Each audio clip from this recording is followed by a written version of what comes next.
अपने सभी प्रिय भक्तों को अभय दान देने वाले ये लिंग कहां से प्रकट हो गया?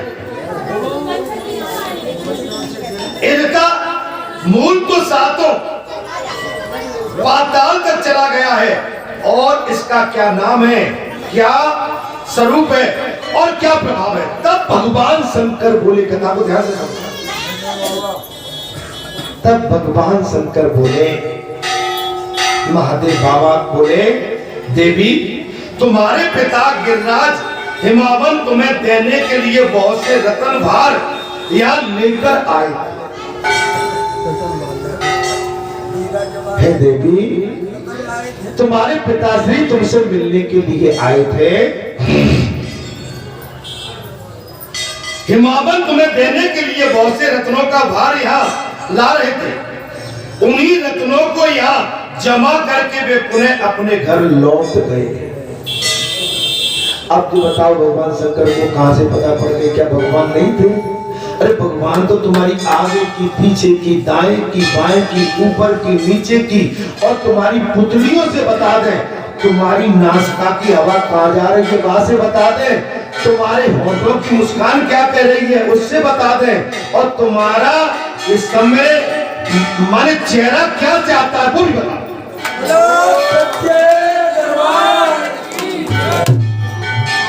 आप समझ रहे? भगवान तो अंतर्यामी, भगवान से हम कुछ भी छिपा नहीं सकते। अगर भगवान से छिपाओगे तो महापातक लग जाएगा। भगवान को साची साची बता दो। धीरे धीरे पूछ भैया कैसे गई है फूट, सीधी सीधी बताओ। भगवान से जो कहेंगे नहीं तो डायरेक्ट फूट गई है तो नहीं, भगवान कहेंगे तूने आंख मटका किया हुआ इसलिए फूटी है। अब जयंत से कहीं पूछे भगवान शंकर, जयंत कहीं एक कैसे फूट गई महाराज? अब जयंत कहता महाराज मैं तो उड़ रहा था, सो कुछ ऐसा माने कुछ पंछी कोई आ गया पंछी और मेरी आंख से टकरा गया तो मेरी फूट गई। नहीं नहीं, तुमने कहीं नैन मटक का किया होंगे इसलिए फूटी है। अपराध किया, बगैर अपराध के किसी की टूट फूट लूट नहीं होती।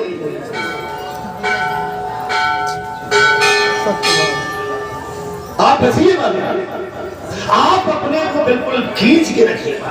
जैसे एक 18-20 साल की बच्ची अपने को संभाल के रखती है, आपका जीवन भी उसी कसौटी पे कसा हुआ हो। क्योंकि मनुष्य की जाति कौवे और गिरगिट की भांति होती है। पल पल में रंग बदलना, दगा देना, धोखा देना, माताओं के अंदर विवेक होता है। माता बहुत जल्दी अपने विवेक को नहीं खोती हैं तो पूर्णतः खोती हैं, उसको पाने की इच्छा रखती हैं। लेकिन मनुष्य चालाक होता है, कभी इस डाल पर कभी उस डाल पर। मैं कुछ गलत बोल जाता हूँ आप। अगर इन माताओं के झुंड में भी हमारी कुदृष्टि चली गई तो हमारी फूट जाएगी, बच नहीं सकती है हमारा।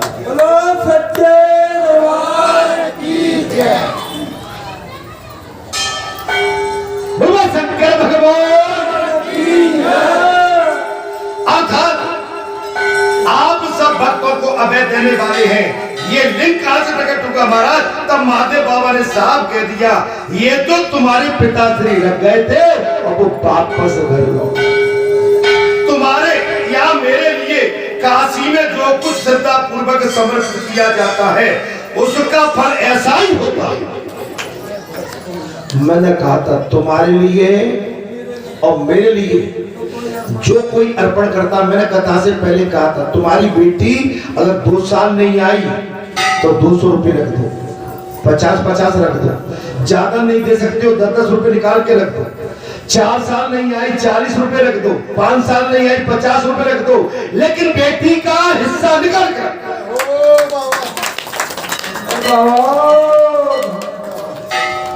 भानेज नहीं आई, बहन नहीं आई, आप राज ले जाती हो, श्यावर निकाल के रखते। ब्राह्मण लेने नहीं आ पाया, आप अनाज को घर ले जाती हो, ब्राह्मण के लिए लिए मैं तो इसी गांव में जन्म लिया, किसान का बेटा हूँ। स्यावर निकाली जाती है ब्राह्मण के लिए, बेटी के लिए, बहन के लिए, भानज के लिए, सबसे पहले निकाली। लेकिन तुम परेशान, तुम्हारा भाव डाउन अप डाउन इसलिए कि तुम भर के और टक के घर में पटक देते हो। ब्राह्मण का कमा गया, बेटी क्या धर गई, बालाजी क्या रख गए। अरे भाई बालाजी जब ओले की गिरावट होती है तो बालाजी से कहते हो महाराज बचाओ नहीं बनते। बोलो सच्चे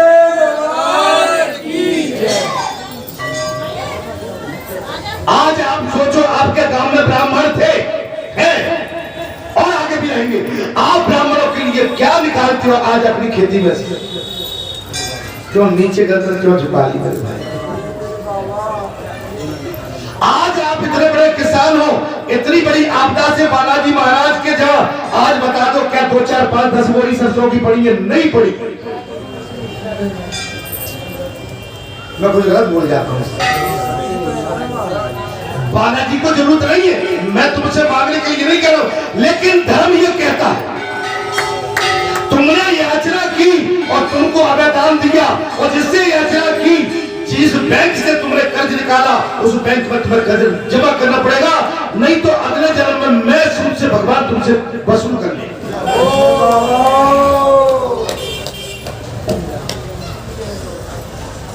भैया कुछ मैं कर रहा है तो काम क्या हुआ?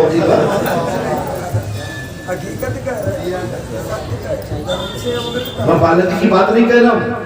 ईश्वर को पे क्या दरियाए, गिरगा के माध्यम पे क्या दरियाए, या दंदरवा पे क्या दरियाए, मैं किसी के लिए नहीं कह रहा हूँ, लेकिन कर्तव्य है। तुम 100 किसान हो, अगर 100 किसान अगर 10-10 किलो 20-20 किलो भी डालोगे तो कितने कुंटल माल होता है? मारे 20 कुंटल की बात नहीं हो, लेकिन पक्का माल। अच्छा तुम भगवान को तो दोगे, तुम अपनी बेटी का भी खा रहे हो, तुम बहन का भी खा रहे हो, भानज का भी खा रहे हो। अब तुम्हारे हमारे लिए जगह कहां बचती? बुरा तो नहीं लग रहा है? अभी बुरा लग रहा है तो मुझे अभी कह देना, पीछे मत बताना। जब पहले राशि होती थी, मैं तो इसी गांव का और किसान का बेटा हूं। पहले पत्थर के महादेव अकौका बकौका ला के दीपा पोती करके श्यावड़ को बिठा के, कौन के लिए? ये पंडित जी के लिए। कौन के लिए? ये बहन बेटी के लिए, भानज के लिए निकाल के एक एक पला अलग रख देते थे।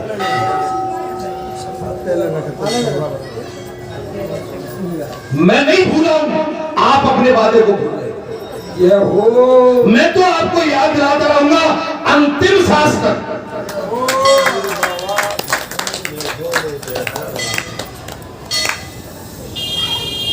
अभी तो बचे हो आप, हम तो बच गए, इधर इधर पड़ गए बड़े बाबा, हम तो बच गए। कहीं ऐसा न हो, ऐसा न हो कि भगवान मैं सूद के वसूल कर ले कभी। डरा नहीं रहा मैं इतना निर्दयी नहीं हूं। मैं इसके लिए तुम्हें कभी डराऊंगा नहीं, धमकाऊंगा नहीं। आप जितना मुझसे ले सकते हो तो लेते जाओ, पर मैं तो तुम्हें तुम्हारे धर्म का, तुम्हारा कर्तव्य क्या है उसकी याद दिला रहा हूं।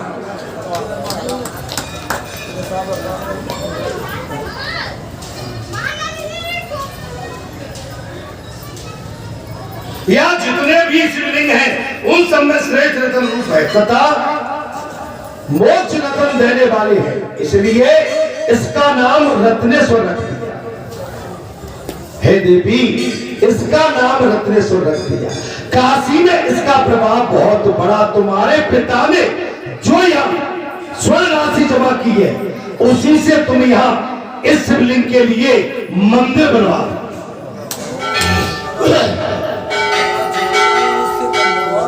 मुझे नहीं चाहिए, आप जहां चढ़ाते हो ये इस विकास में लग रहा है।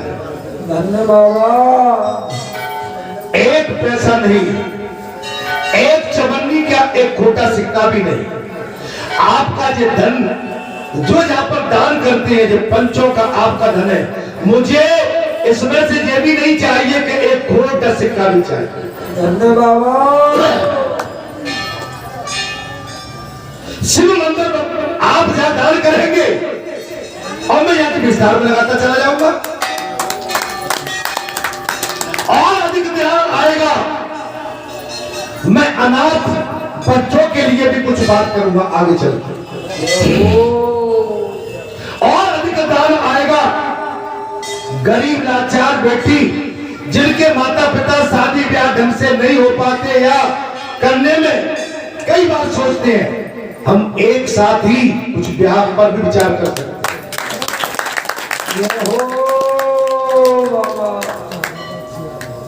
तेरा तुझको अर्पण, लेकिन मेरे शरीर तक और मेरे बाद में भी मैं आज एक घोषणा और कर देता हूं, एक पैसा यहां से मेरी नजरों से कोई चुरा नहीं सकता है।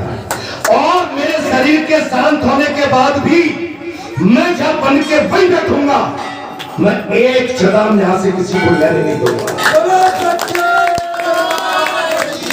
मेरी अंतिम इच्छा ये होगी कि यहाँ का चरोतरा एक छदमी भी अगर कोई अपने स्वार्थ के लिए यूज करेगा, वो जीवन में कभी, मैं क्या बोलूंगा, वो शब्द नहीं बोलना चाहता हूं।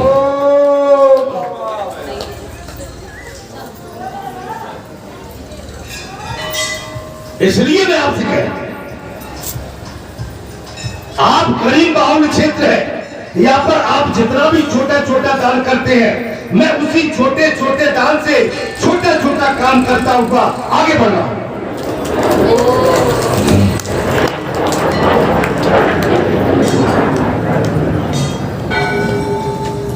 शिवलिंग के लिए मंदिर बनवाना, शिव मंदिर बनवाने से, ये टूटे फटे मंदिरों की मरम्मत करने से शिवलिंग स्थापन का पुण्य न्यास ही प्राप्त मिल जाएगा। बहुत अच्छा। देवी पार्वती बोली, बोले स्वामी जो आपका आदेश बहुत अच्छा है। ये कहकर देवी पार्वती ने शिव मंदिर बनवाने के लिए शिव नंदी आदि असंख्य पार्षदों को नियुक्त कर शिव मंदिर बनवाने के लिए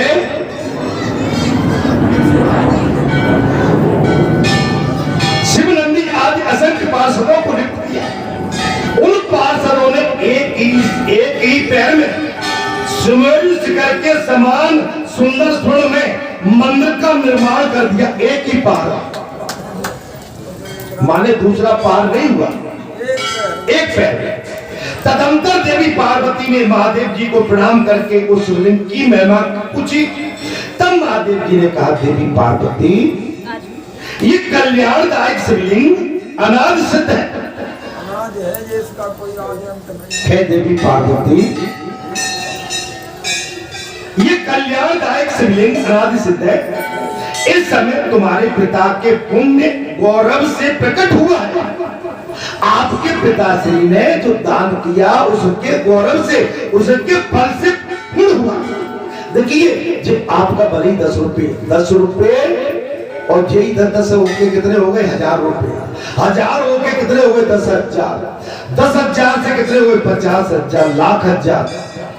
ये सब काम हो रहा है जी। आपका एक एक पैसा आपके कल्याण के काम आएगा, आपके जीवन में आपको विघ्नों से बचाएगा। ये किया हुआ दान, आपका किया हुआ दान संसार के दुख संकटों से आपको बचाएगा। बोलो सच्चे दरबार की जय। ये गोपनीय वस्तु में परम गोपनीय है। मैं आपको बता रहा हूँ ये गोपनीय। अच्छा, किया हुआ दान और किया हुआ पाप, दान को छुपाओ और पाप को बताओ। लेकिन आज के समय में क्या है, पाप को छुपाते हैं और दान को बताओ। उल्टा चल रहा है। अर्थात बोल देवी पार्वती, कलयुग में जो पाप बुद्धि वाले मनुष्य है ना, हे देवी पार्वती, उनसे ये रहस्य पूर्वक छिपाए रखने योग्य, उनको ये रहस्य नहीं पता। देवी कोटि कोटि रुद्र सूक्तों से के जब से जो फल बताया गया है वो रत्नेश्वर की पूजा करने से प्राप्त हो जाता है। जो इस शिवलिंग की पूजा करेगा उसे महाराज सब कुछ प्राप्त हो जाए, और सबको सब कुछ देने वाले मेरे इस रत्नेश्वर लिंग का प्रभाव अनुपम है। इसकी उपमा करना बड़ी दुर्लभ है। इस लिंग की आराधना करके साहित्य सिद्धों ने सिद्धि प्राप्त की है, साहित्य सिद्धि प्राप्त की। आप ये कथा चल रही है, आप इस पर बैठे हैं शिला पर, आप नीचे आसन दिए बैठे हैं, ये कथा व्यासपीठ से चल रही है, आप श्रोता बन की कथा को सुन रहे हैं, माने ये तप रहा है, ये स्थान स्वयं सिद्ध हुआ, तप रहा है, ये तप गया, ये तप गया। यहाँ की एक एक वार्तालाप इस मंडल में छा गई है, भूमंडल में छा गई, लिपि बंद हो रही है, एक एक वाणी, एक एक वेद का शब्द लिपि बंद होगा, ये तपोभूमि हो गई। हे सुंदरी, भगवान शंकर बोले, हे सुंदरी, अतएव ये लिंग गुप्त रहा है, क्योंकि तुम्हारे पिताश्री ने गुप्त दान किया है। ये शिवलिंग बोले गुप्त है, क्यों? बोले तुम्हारे पिताश्री ने गुप्त दान किया, अब मेरे भक्त एवं तुम्हारे पिता हिमावन के अपने पुण्य से उपरिचित महारत्नों द्वारा रत्नेश्वर का प्रकट किया है। हे गिरिजानंदिनी, भगवान शंकर बोले हे गिरिजानंदिनी, इस शिवलिंग में मेरे निरंतर प्रीति बनी रहती है। तुम्हारे पिताश्री का गुप्त दान किया हुआ है, तुम्हारे पिताश्री ने तुम जैसी सुकुमारी कन्या मुझको दान में दी है, इसलिए मेरा अत्यंत प्रेम इस शिवलिंग में है। काशी में इस शिवलिंग का यत्न पूर्वक करना चाहिए। तब स्कंद भगवान कहते हैं, बोले हे अगस्त ऋषि, अगस्त ऋषि को क्या बोलते हैं? कुंभज। क्या बोलते हैं? कुंभज।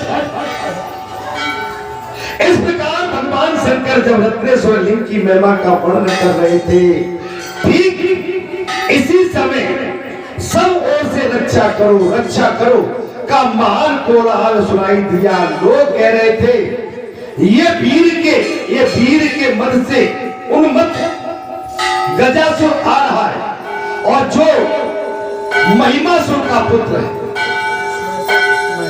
जो महिषासुर का पुत्र गजासुर, रक्षा करो। आवाज आने लगी। वो जहां पृथ्वी पर पैर रखता था वहां उसके बाद से पृथ्वी टगमगाने लगती। वो राक्षस इतना बलशाली था, जहां अपने पैर रखता था पृथ्वी वही डगमगाने लगती थी। भगवान शंकर कहते हैं, देवी पार्वती वो ब्रह्मा जी के द्वारा कामदेव से हारे हुए स्त्री पुरुष से और अब ध्यान होने का वरदान पाकर तीनों लोगों को तृण के समान समझता, तरीके के समान। ब्रह्मा जी से वरदान ले लिया और तीनों लोगों को तिनके के समान समझता था। तब त्रिशूलधारी भगवान शिव ने अपनी ओर आते हुए उस देव को दूर से ही अभद्र जानकर उसके ऊपर त्रिशूल का प्रहार कर दिया।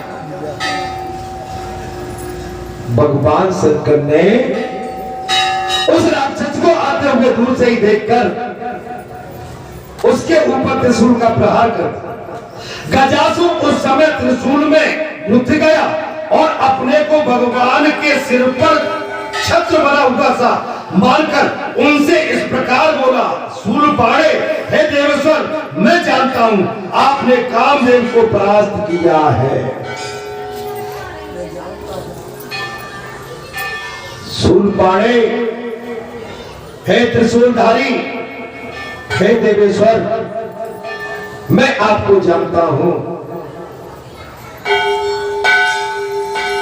आपने कामदेव को परास्त किया है, अतः आपके हाथ से मेरा वध होना श्रेष्ठ है। आपके हाथ से मेरा वध होना श्रेष्ठ है। मृत्युंजय, हे मृत्युंजय, मेरी एक बात सुनिए आप। हे भगवान शंकर, मेरी एक प्रार्थना सुनिए। एकमात्र आप ही संपूर्ण विश्व के लिए वंदनीय है। आप ही सारे जगत के लिए वंदनीय है और सबके ऊपर विराजमान है। फिर भी आज मैं आपके भी ऊपर स्थित हूं। मैं इस समय आपके ऊपर हूं, अतः मेरी ही विजय हुई। आपने मुझे अपने त्रिशूल पर धारण कर रखा। कहा है ऊपर? माने आपने त्रिशूल पर धारण कर रखा। आपके त्रिशूल के अग्रभाग पर स्थित होकर आज मैं धन्य हो गया। अनुग्रहित हूं। एक दिन सभी को काल के द्वारा मरना है, परंतु ऐसी मृत्यु परम कल्याण के लिए होती है।